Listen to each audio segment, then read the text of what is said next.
Hi everyone, welcome to After Class with Ballet for All, a podcast by two passionate adult ballerinas about all things adult ballet related. and some random thoughts in between. We're so glad you're here. So grab your water bottle Or a cup of coffee. and join us for a quick chat after class. Hello, Hannah. Hi, how are you? Good. How are you feeling? You did pretty well in point class today. Thank you. Yeah, I felt like point was good. It's funny when you surprise yourself. I struggled a little bit in group classes, so I think coming into point class, I was like, oh man, I don't know how this is going to be today, but it was a good class. I felt like saw some improvement today, which was encouraging. You kind of have to redeem yourself, like, I can do it, and I'm going to show you. Exactly.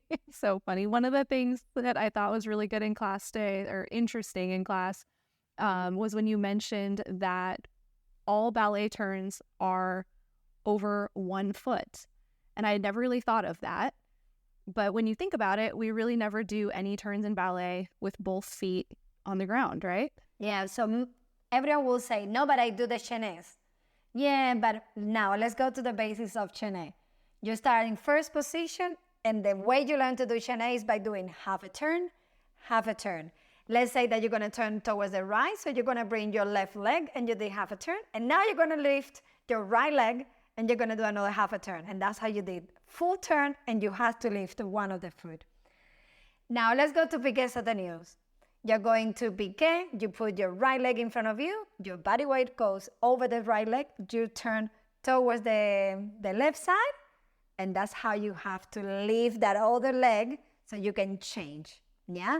So again, you're going to do piqué soutenu, you piqué towards the right, you put your right leg in front, you're going to transfer body weight over that leg, you lift left, and you turn towards the left side to continue the turn, isn't it? So at the end, you have to lift to one leg, even if it's a second. Yeah, that was interesting because I think in doing soutenu specifically, it's like you kind of think of it as having both feet on the ground, but really you don't because you're lifting up that back foot and then, that becomes your front foot. But for that transition, the foot is off the ground. So you really are always on one leg. And I think even just keeping that in mind when you're doing turns where you might be thinking, oh, I have both feet on the ground. It's like, no. 1 foot should always be just off the ground when you're turning. So that was really helpful for me today. So that was a fun little nugget. That's good. And I want to make sure that I do not accept constructive criticism to anyone that wants to come back to me and say, no, but we have turns over 2 legs. It's okay. I'm done. Finish with this topic. I understand that there is a lot of ballet masters and ballet teachers and maestros, but done. Turning over 1 leg. Oh, it's funny. Don't come for us, people. Don't come for us if we're wrong. Just we don't know everything, but for the purposes of this discussion. And we love it, and we like it, and that's fine. So what are we talking about today? Today we're going to be talking about ballet clothes or ballet attires and why are they important. And if you are a beginner, how will you know what to wear to ballet class and how to choose those? So we actually got some questions from ballet beginners, and I'm going to read the first question, which is really interesting, and it just gives a very good start to this podcast today. And it said, hi, Yelena and Hannah. I'm new to ballet, and I have no idea what to wear to class. Can you give me the basic of ballet attire? And yeah. Okay, so Hannah, I know the basic of a ballet attire, but for you, for instance, you have to Google a little bit I did ballet as a kid, but actually, what do I wear to a ballet class? Yeah, I think, and it's funny too, because you walk into a ballet store or a dance store. A lot of times it's not even a ballet specific. I know where I live, it's like a dance store. So there's all kinds of dance things, and you're looking at all of these items for sale and thinking, what do I need to buy for my first class? It's very overwhelming, and there's multiple kinds of shoes and leotards and tights and all these things. And so I'm excited to answer this one because I know it can be overwhelming. But I think the 3 main things are leotard, tights, and shoes. I think that those are the very basic core items. So maybe, Elena, we can start with leotards. You can kind of give us some thoughts on what a leotard is, what to look for when you're purchasing your first one, and why that matters. So leotard is that close-fitted garment. Is gonna be the basic of your entire attire. So it looks like bathing suits, or how we do it in Australia, bathers. So it's just gonna be one piece garment that you're gonna wear. Now, I will prefer to be black for different reasons. First, it makes you feel more comfortable. Black kind of make everything to look more elongated, more supported.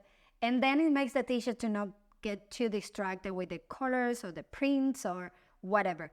It could be, there are so many styles of leotard that you could even have high neck, short neck, long sleeve, short sleeves, not sleeved, even a strapless. Like at this point, anything. I wouldn't recommend a strapless for ballet, but you could. And that's it. Leotard doesn't need to be complicated.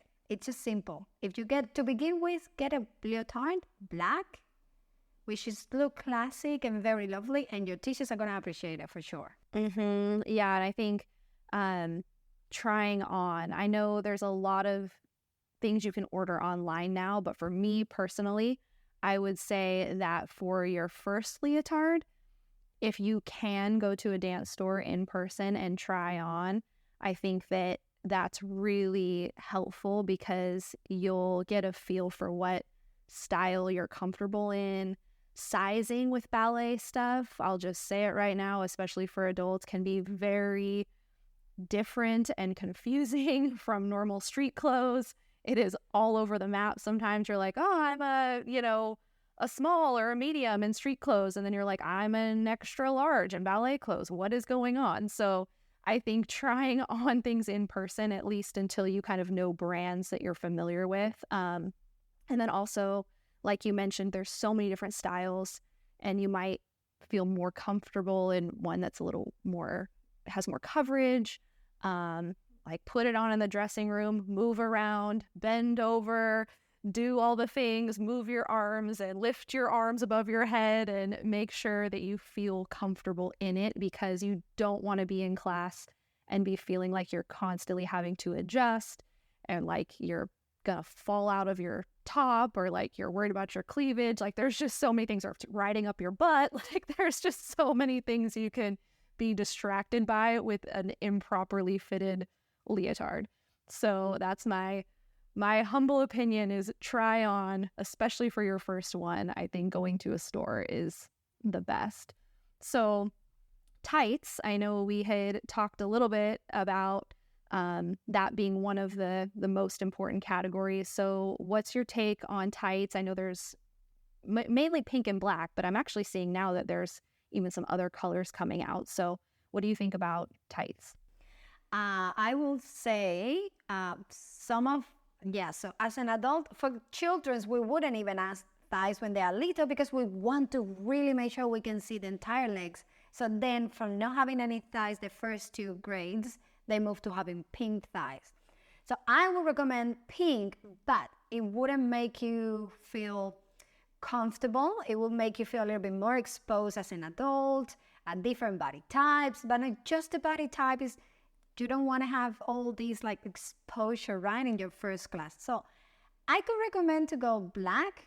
It's not recommending, it's just matters of your personal, your personal Preference. Yeah. It's all matters of personal preference, right? But I will say, if you want to feel a little bit more comfortable, you can go with black thighs. But if you don't want to go with thighs, because still it's quite see-through even they are black, you can go with leggings. Now, make sure that your leggings are not these, the one that are very trendy, which I go one, and I'm going to tell you why they are not really good. It's those pants that Lululemon and everyone are having, that they are flare, right? So the legs have this flare at the end.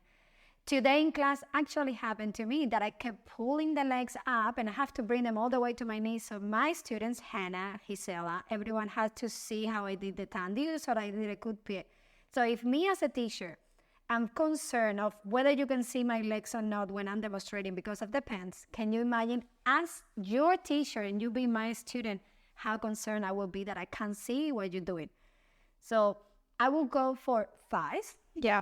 Like something that fits in your body, that you're gonna still move with, like really comfortable with a really nice flow of movement, but not too loose. So your teacher can make sure that give you feedback within your legs, stretching points, pointing your toes and all that.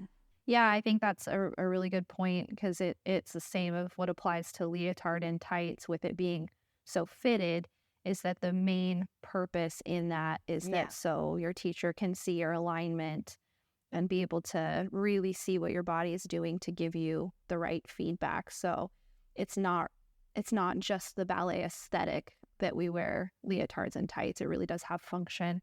So moving into shoes, I feel like this could be its own episode, which it will be. I think we already talked about the fact that we're going to do a whole episode just on ballet slippers because there's so many different styles, types, brands, all the things. So, but for someone who is looking to jump into their first class, what are your kind of basic recommendations for ballet slippers?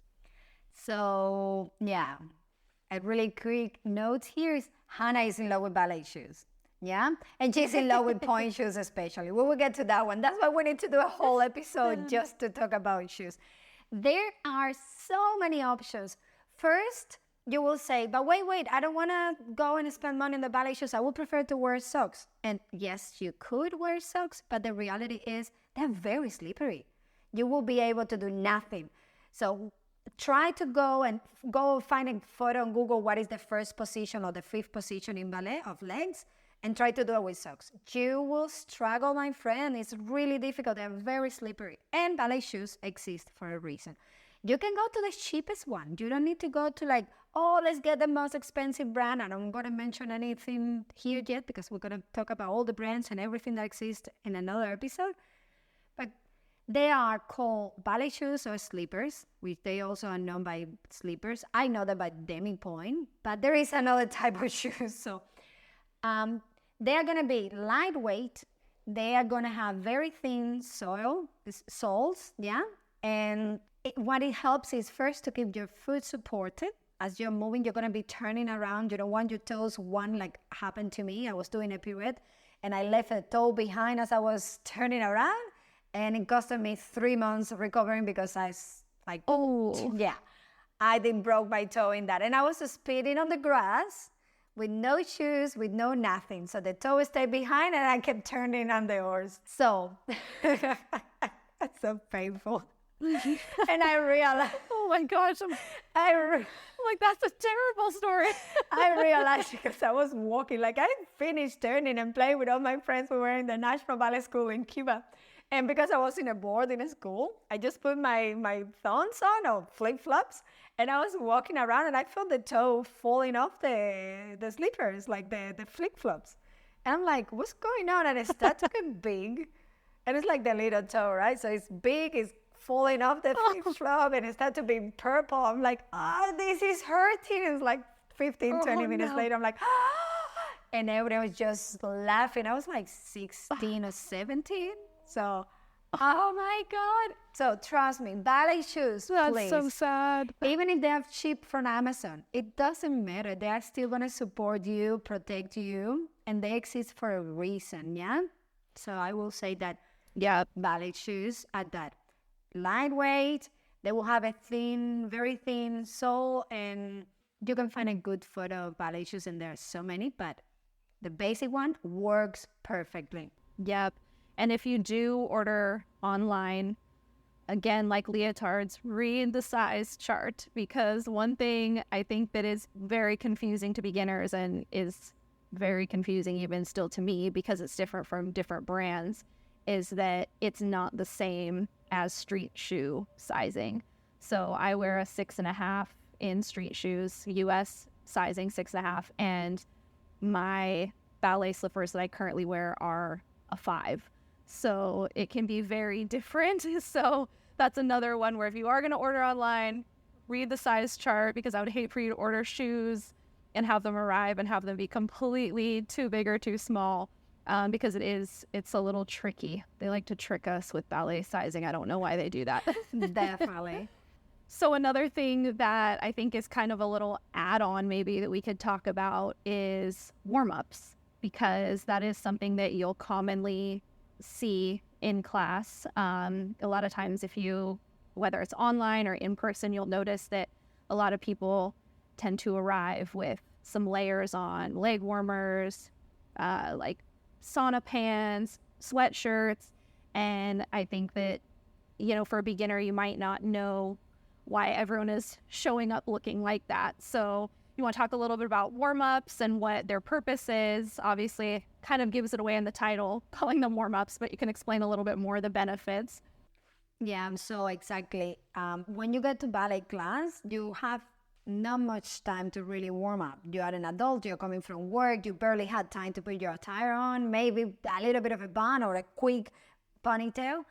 You need to be really warm. Like ballet, it's at another level. And when we said another level, is you are turning your hips outwards, you're having that rotation, you're doing plies, you're jumping, you're having all this impact. So your body needs to be 125 to 150 to 200% warm, but the first time that you do. And how you do that? By having all those layers on top of you and start to really do as much exercise. If you don't have time to warm up, then use the first 2 exercises, even 3 exercises with all these layers on you to warm up. Now, there is the leg warmers. They are great for your knee. They're great for your ankles. Then there are the little shoes that I don't even know how they call, but Hannah got them. Maggie has them too. So what are they called? Booties. Yeah, warm-up booties. Oh. I never had them. And I love them. They look so cute, but they're so useful. Like you just can use them to your first exercise and just Google what they look like. You will see how cute they are. And now these are add-ons. You don't need to buy it for your first class, but definitely having all these little bit of pieces, it will keep you safe, but will also bring you to the last kind of not question, but topic that we would like to bring, which is why it's so important to have the ballet attire, like not the right, need the perfect either, but why it's so important and what is the mental and like the health, the mental impact of it, the healthy impact that it has on you. Hannah, for you, because I have been dancing ballet my entire life, but for you as an adult, you have a collection, a gorgeous collection of leotards and skirts and thighs and all the warmers and the little like sleeves on and all that. So why? Why do you have such a big collection? And it's like, I will understand how everyone slowly we make a collection like Hannah. And not just because you want to spend money, it's because there is something else behind it. Yeah. Well, the short answer is it's an addiction. So once you start, you can't stop. So that's the short answer. But the serious answer is I think really it helps me it's part of like the mental preparation for class. I was actually even talking to one of my other teachers, so I take in-person class with, about how there's something about getting dressed for class and putting on the leotard and the tights and putting my hair back in a bun and coming to class dressed for what we're about to do, that it makes me show up in a certain mindset, prepared to work. And I think it's interesting because I know you and I have talked about this, Yelena, about just like the psychology behind getting ready and how even like I remember during COVID, a lot of psychologists were talking about how if you could maintain your habits of waking up, taking a shower, and putting on your work clothes, and, you know, for women, if it's like doing your hair, putting on some makeup, even though you weren't going to leave the house, there's something about that that helps you to maintain healthy psychology and have like a discipline and a focus that's really good for us. And so I think the same for me definitely applies for ballet, is it's part of the whole getting ready to come into class, to do my best, and to show up and be disciplined. And so that for me, I definitely feel that when I get ready for class. Yeah, and for instance, we are learning online. Like we are doing online classes, so we don't commute anywhere. I'm teaching from my garage, you're learning from your garage. And the same way, I wanted to make the space more appealing visually, not just for my YouTube videos or for you guys to like the studio, but I did it because I wanted the studio to make me feel like I really want to teach. I have to do exactly the same for the clothes. Like I do feel exactly the same. I wake up every morning. I do my ballet bun. I put my leotards. I put my little skirt or my pants, which I'm obsessed with these pants at the moment. I'm not gonna change it for the next month or so, but I do change all the leotards every day, and I have again different colors and all that, and it just gives you, okay, now I'm gonna do ballet. I'm gonna do what I want to do. I'm gonna learn. I'm gonna dance. I'm gonna enjoy, even though I didn't leave home, even though I'm in my garage, in my living room, and in my bathroom. But you're doing ballet, and it changes. And the other thing is that it's really cute as well.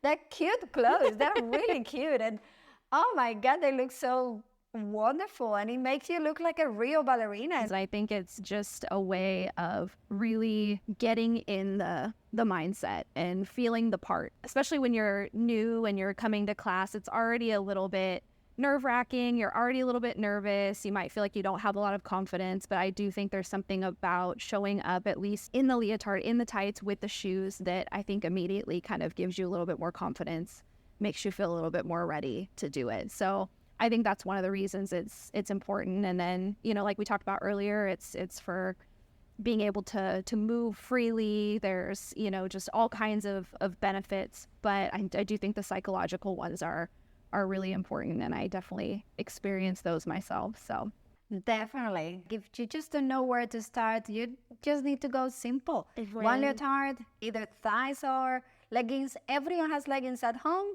and just wear ballet shoes if you can, or buy them as soon as possible. You're really gonna get serious with ballet, and that's it. And that's everything you need to start classes.